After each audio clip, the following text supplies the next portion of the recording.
Brad Williams, Excel Prime. Expanding on the time issue, section 12.5, how to enter times. Enter times, you can enter 11:30 in this format. You can enter it in this shorter format. You can type in 11:30. Remember, you need to put the colons in.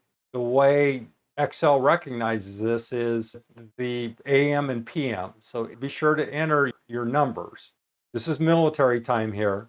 This is normal time, anything over 12.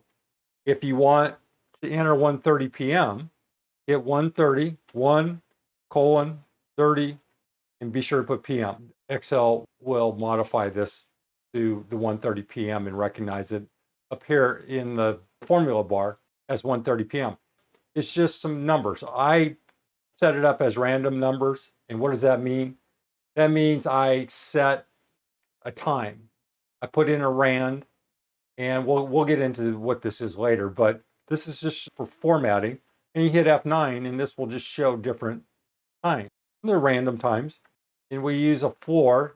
That means we can only go up to a certain level. We have 1415, 1642, and we can't go above 24 because 24 hours a day.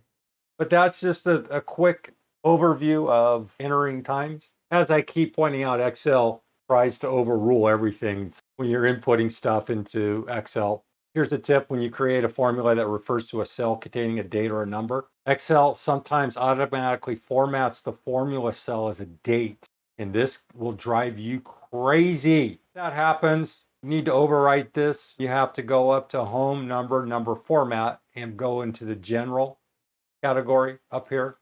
You can also hit Control Shift and the tilde, Control Shift tilde, change it back to the normal format. Brad Williams, Excel Prime.